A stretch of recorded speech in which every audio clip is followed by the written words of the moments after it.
So another big week for AFC Bournemouth and a very big week for this week's preview guest. He's the former BDO champion. He's taken time off the practice board as he prepares for the PDC World Championships this week. It's Bournemouth fan Scotty DOG Mitchell. How you doing, Scott? All good, thanks. All good. You're looking well. You're feeling prepared. We're going to talk a little bit about the darts at the end of this video, but I'm sure you've been busy practicing recently.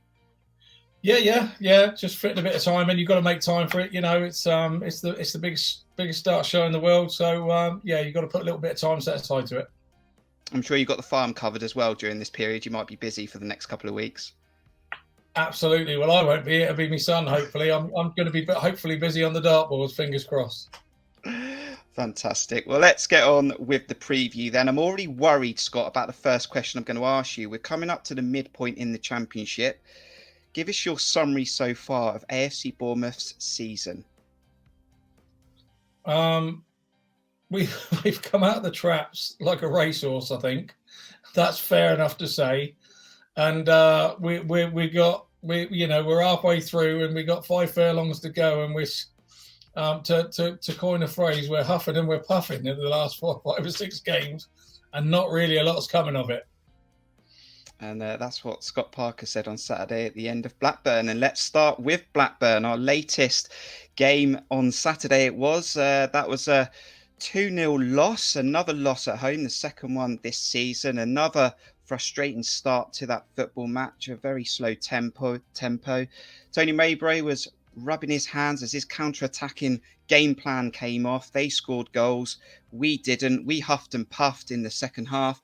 But ultimately, we couldn't break them down, and Blackburn took all 3 points, Scott. Yeah, disappointing result. I was expecting us to be able to halt their momentum comfortably. I've got to be honest with you. I didn't think that they were going to have too much to trouble us with. But when you lose that early goal, momentum's amazing in sport, and it dictated the game from there on. It was a very strange sort of end to a first half. You then expect half time to come, and we're going to come out and we're going to change the tactics a little. We're going to be a little bit more forward thinking. Let's go and get this goal back. And it didn't ever look like we were going to get the goal back. Yeah, I don't really remember actually a really serious chance in that second half. Marcondes had a free kick. Jamal Lowe got himself into the box at one point, but couldn't get a shot away.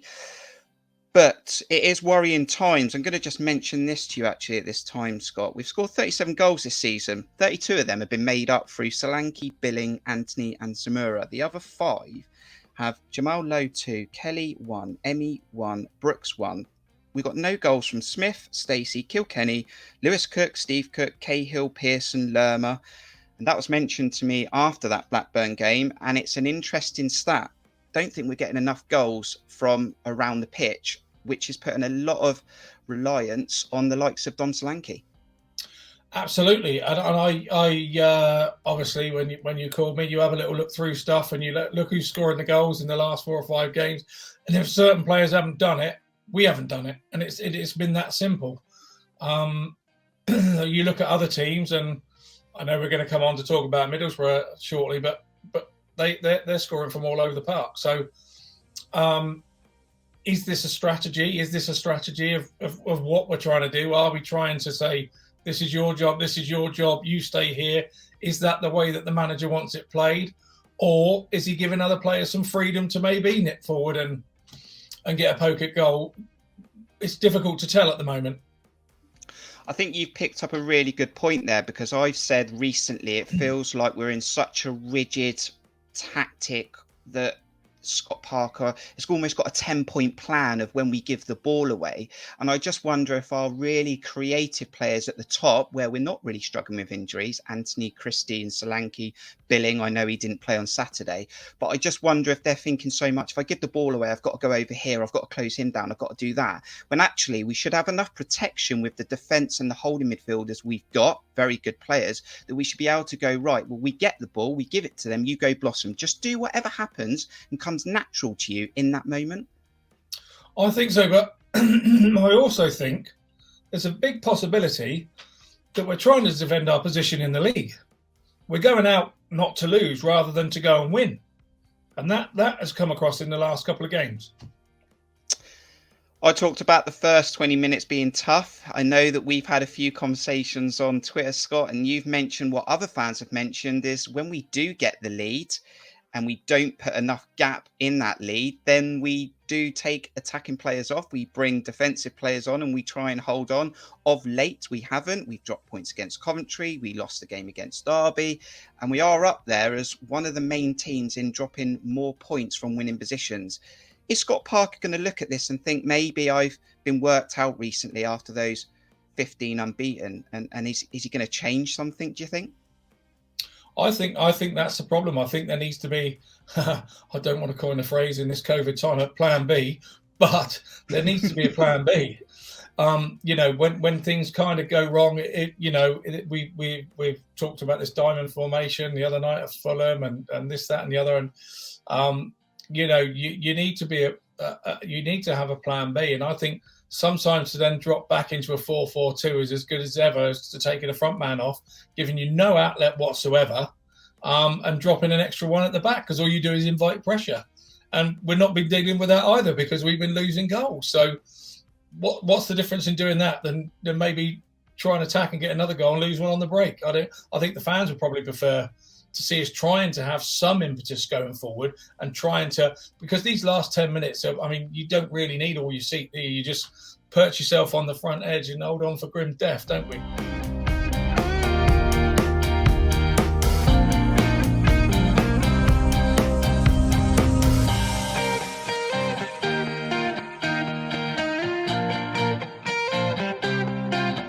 So winless in 5, but we go up to Borough on Saturday for a ridiculous 12:30 kickoff. This is a football team now managed by Chris Wilder. They're 9th, 30 points. They have +1 goal difference. And interestingly, they got a 0-0 away at Stoke in their last fixture. And if we play with a tempo that's passive and slow, well, that's going to play for me right up Borough's alley. I mean, they'll love playing at a tempo like that. Absolutely. I think that, Wilder has turned them around, but Wilder is not a big adventurous manager either. He sets himself up and makes himself difficult to beat. So they try to break teams down, and it's going to be a very similar game to the Blackburn game if we're not too careful and we get dragged into their pace of the game. I think that we've got to go at it and have a mentality that we're going to score in the first 15 minutes and we've got to push hard, because I don't think they'll do anything to us in the first 15 minutes. They've had 8 wins this season, more at home, 5, and they've scored 2 goals in 7 of those 8 wins, and they've won by 2-0 in 5 of those fixtures as well. Interesting stat coming your way then, Scott. We're talking about slow starts and it takes us a while to get going. They've scored most of their 24 goals in the first half. That's 16. They've only conceded 3 in the first half. These are worrying stats coming Bournemouth's way as we go into this fixture. Well, indeed, and the fact that they're not letting them in and we're not scoring them either is a worrying stat for all Bournemouth fans. But I'm just hoping that we can.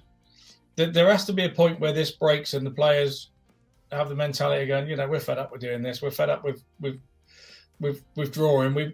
Somebody's got to go and get a goal, and we've got to. We sometimes the manager can ask you to play a certain way, but we had 2 good chances at the weekend against Blackburn, and they were basically 1-on-1, and we missed them both.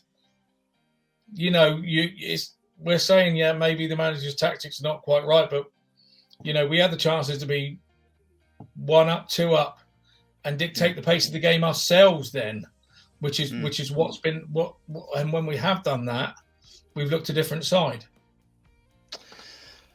And they are a squad with championship experience in there. You've got the likes of Paddy McNair. He's quite decent from set pieces. You've got Tavernier. You've got Crooks with their top goal scorer with 4. Like you said, they've not got a goal scorer running away with it. It's the 24 goals are being spread throughout. They've got Duncan Watmore. They've got the likes of Lee Peltier at the back, Johnny Howson, Sammy Amiobi from Nottingham Forest. And do you know what, Scott? They've already played the other 5 teams in the top 6, and they've got 4 draws out of those other teams. And this is gonna be a tough game in a spell Good that stat. we're Good really stat, that. trying. No, I hadn't I realised try that. to bring them out, Scott. I really do Yeah, try to bring them out. you're on it, mate. You're on it. I mean,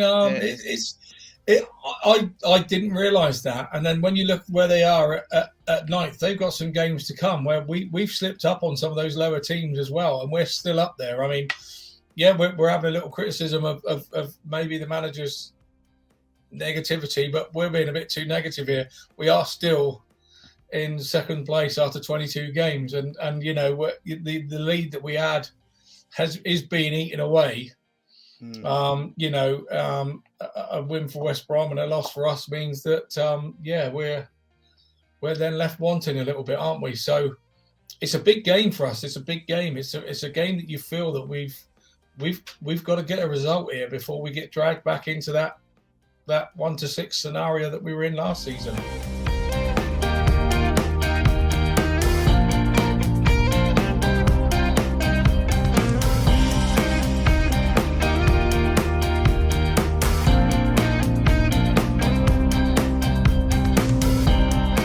Very, very soon, we're going to try and predict what Scott Parker's going to do with that starting 11. But we've got no Jeff Lerma, you know, suspended again, not back until QPR. And a lot of frustrations there. Still the likes of Junior Stanislas, not really played a lot for us. And another stat coming your way, Scott, we haven't scored a free kick direct yet. Wow. That's another one I didn't realise. So, yeah, that's... And it's not like we don't get enough, do we? It's are we missing that specialist? I just think it's not getting a free goal, is it? We talked about goals and where we can get them from. We almost have to work really hard. And, you know, like you talked earlier on, Christie had a chance 1-on-1 on Saturday, didn't take it. Solanke had a chance. But we don't seem to get any cheap goals where we can score free kicks. And I think of the likes of Junior Stanislas, that's really the only technical player we've got from a dead ball. I know Billings taken a few, but you wouldn't say Billings a dead ball specialist. No. You're not. You're absolutely spot on. I'm not saying that everybody has to be a Ward Prowse from Southampton, but we haven't even got one that looks half as good as that, have we? So I don't know whether that's something they'll be working on the training ground. If they see your stat now, maybe Scotty will be herring out there, and they'll all be practicing that instead of penalties. I don't know. That is a strange old stat, and like you say, you do get a couple of free kicks every week, and in that area, and it's something that we need to utilise. I remember we had a little corner routine on my Sunday morning football team at Bransgore. And every time we got a corner, it was as good as a penalty. Honestly, we had this 2 or 3 little routines. We did the same ones week in, week out, and we were scoring 2 goals a week from a corner, and we were using it like a penalty. So somehow you've got to use that. You know, you've got to. If we can do them from a kickoff, come on. If we can do them from a kickoff, we must have a routine that we must be able to use at a free kick. If we haven't got anybody that can plant it straight in there must be routine somewhere. Absolutely. Scotty, was it you getting on the end of those corners with a header? Well, you know, I had 29 one season. I don't like to blow my own trumpet. Ooh. It was Bournemouth League Division 9. Yeah, top standard. Nice. Dom Solanke, you got competition. Right, Scotty, it's time for that predicted 11. Let's see who we've picked for this game.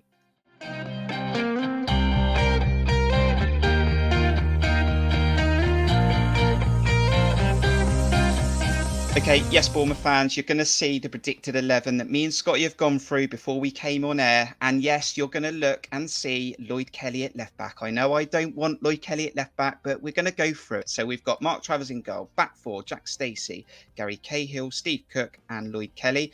The midfield 3 is Ben Pearson to give us a bit of bite, Lewis Cook and Phil Billing. And then that front 3, Anthony, Ryan Christie back over to the right, unlike against Blackburn, and Dom Solanke. We spoke about this off air. There were some positions that were quite tough. We know that Lewis Cook and Ben Pearson played on Saturday, didn't quite work, but maybe this game is different. It's on the road. And Lloyd Kelly at left back. Scott, talk me through your thoughts on that predicted 11. Do you know what? We were talking about it earlier. Yeah, there were some options. I really like this setup. I think that there's scope for this setup of the team. I think that if we're under the cosh and maybe getting caught on the break, that team can easily drop back into a 4-4-1-1, or to give us an outlet if we're under pressure. I think we've spoken. We've been victims of being five at the back, and I don't want to see that happen. I think we've got enough there to deal with and break down anything that's on the counter attack, because I believe that is probably how they're going to play. And I'm hoping that we get a lot of possession, and those players on that pitch don't mind having the ball.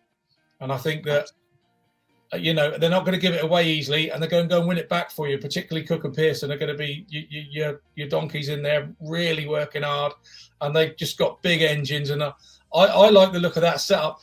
I know people are going to go left back, Kelly, and probably Kelly himself won't want to see this and see that he's at left back. But I see, as you do, I see this as a very viable option to deal with the problem that we have with the Zamora injury. Because who'd have thought at the start of the season, you put his name on the team sheet and half of us didn't know who he was. And oh my goodness, 4 games in, we're thinking, what a find, this is great. And now he's injured. We really are missing him. And we could have never predicted that back in July and August. So we lock it in then, Scotty, for our predicted 11? Yeah, we'll lock it in. We're locking that one in on this preview. That is your predicted 11. Do you agree, disagree? Let us know in the comments.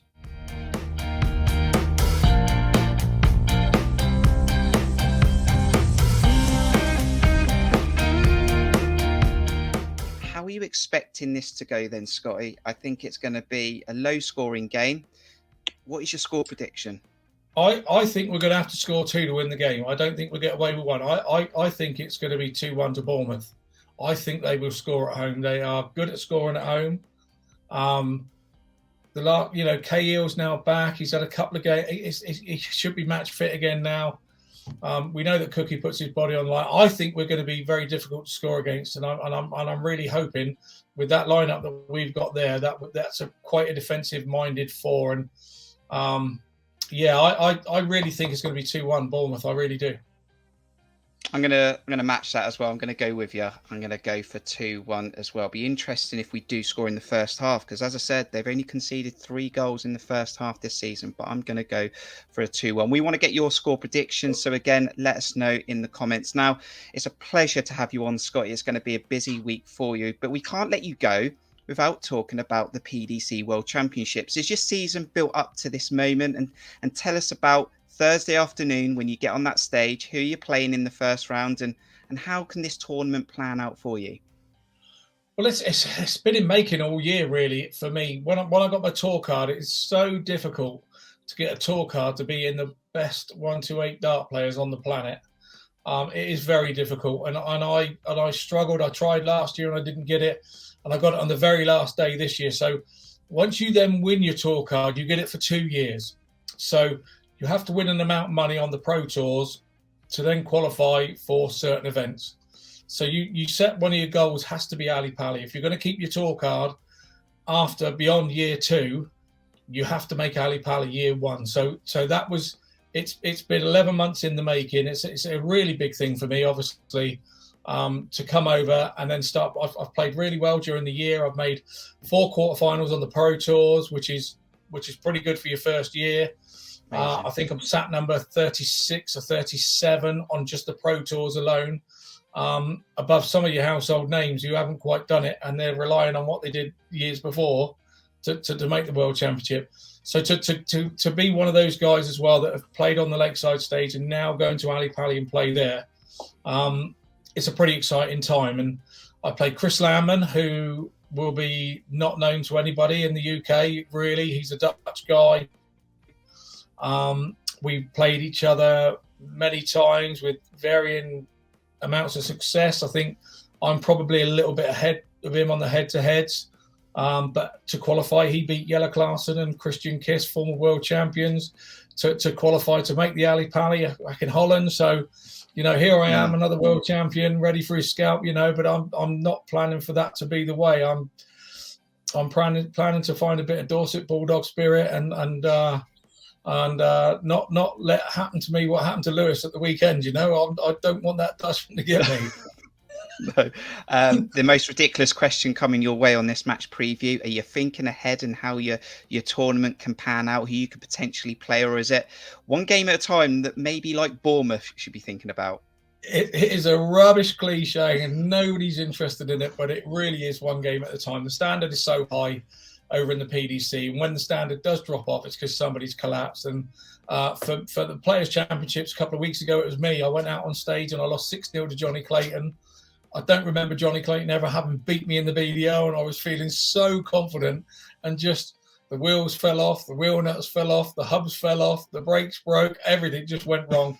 It was a really cold day. The weather was cold. It was in Butlins in a big tent, and it just went wrong. So I've not, people are not going to back me going into this. I understand that, but it was just too cold. So I couldn't play in the cold. A farmer that can't play in the cold, how good is that? But it just didn't work. It just didn't feel right. So I've got a lot to prove to myself more than anything. And I think once you've got that to do, you tend to concentrate on your game and do what you need to do. And you don't overemphasize on it. And I want to go and show people what I should have done the other week, this week. And that's on Thursday afternoon, isn't it? The afternoon session on Sky Sports? Yeah, Sky Sports Arena, I believe. Or sometimes they have a Sky Sports Darts channel for the duration. And it's just darts. So, it's unfortunately not on any terrestrial TV, but darts is a business over there on the PDC, and people have got to pay for it, and that's how it works, and that's how they find the prize money. So, I'm really, really looking forward to it. My practice, it's been going really well. I'm not a big practicer. I am the laziest practicer in the world, just solely because of how busy the farm gets at times a year. So there are times a year where I go 2 months without practicing. I just turn up to the tournament, play. And to be fair, I did 2 quarterfinals like that one weekend. So, what is right and what is wrong. But I feel very comfortable on the practice board the last 4 weeks. And that's always a good sign for me. When it starts going wrong up there, you just have to grab yourself by the throat and say, you've been doing this all week, for weeks and weeks without this problem. So what are you doing to yourself? So it's a big mind game, but I'm just looking forward to. I love being part of the whole thing around the Bournemouth area. We've got Pulse Pirates winning stuff. We've got Bournemouth doing great. We're top of the championship, right at the top. So, we've got Georgia Hall in the golf, Chris Bellum Smith with the boxing. Yes. And if I can add something to that, and a former world champion from our area, just bringing darts to our area and just making people feel happy about sport in our area, that's just a brilliant thing that I can do. How wonderful would it be to see you win on Thursday, Bournemouth win on Saturday? I'm feeling very confident, Scotty. I reckon you're going to do well on that stage on Thursday, but that'll be a nice feeling, wouldn't it, for both Bournemouth and yourself? It'd be a great double for me, because obviously if I do manage to win on Thursday, I think I'll play pretty quickly afterwards, from what I'm told. I don't look. And I could actually be playing on Saturdays as well as Bournemouth. Right, okay. So less fingers crossed and hope for that. So I just can't wait to get there. I'm just so excited to be part of the two. Obviously, it's going to be a lot different, because obviously the World Championships run differently behind the scenes, and how you set up, and there's going to be interviews and stuff that I have to do before games, and in the BDO you didn't have to do that. So there's lots of setups to it that's different. But of course, the good thing for that is, the positive is that Chris Lamb, who I'm playing, has got the same thing. It's his first PDC one as well. So he's got the upsets and not quite knowing what's going on, the same as I have. So, it could be an intriguing match, but I don't care whether it's a high average or a low average. As long as I win, I don't mind. And a 9 darter, maybe. Well, funny you should say that. Actually, the last time I played him in Slovakia, I think I missed double 12 for a 9 darter against him in the quarterfinals of the Slovakia Open, I think. So there must be some extra money in that as well. There is in the PDC, yes. There is in the PDC. You've got to hit 2 though. Oh, what? Wow. Yes, is that the same person? I'm hearing rumours between me, you, and the gatepost that it's 50 grand for the first 2 9 darters. That's how good the PDC is. They don't pay out on one. You've got to hit 2 in the same championship. I'm sure you'll just take doing it on live stage on live Sky Sports. I mean, that'll just live with you forever. Forget the money. Just do a 9 darter on stage live on TV. To be honest, I've done 11 or 12 of them at home, so there's no reason why I shouldn't. But I That'd just be never have. I amazing. keep missing the double 12. If you do it, I'm going to say that it's good luck that we spoke about it on this preview. It's been great to have you on, Scotty. We are all behind you. If you want to show any support for Scott Mitchell, put it in the comments and we'll get behind you. I'll be catching up with it while I'm working at home on Thursday. So yeah, wish you all the best. Safe trip. Thanks for coming on this preview, and we hope you have a really, really good World Championships. Kirk, thanks for having me. Honestly, I just love our little club. It's just our community club. It's ours, and we know it's ours, and we just there's no other club like it in the world. Absolutely. Well, we're winless in 5, but weirdly, I feel really confident. Really, really confident. You're going to get it done on Thursday. We're going to go to the We're going to score in 3 minutes because they don't let us stuff in at home. We're going to score in 3 minutes. I can feel it. There we go. Well, we hope you've enjoyed this match preview. Make sure you subscribe if you're new to the channel. Can you try and help us get to 750 before Christmas? That would be amazing. Also hit the like button on this video. Get all your comments in below. And yeah, let us know your score prediction though. From me, from Scotty on Thursday at the PDC World Championships. Thanks for checking out this video. And until the next video, we'll see you soon. Up the cherries.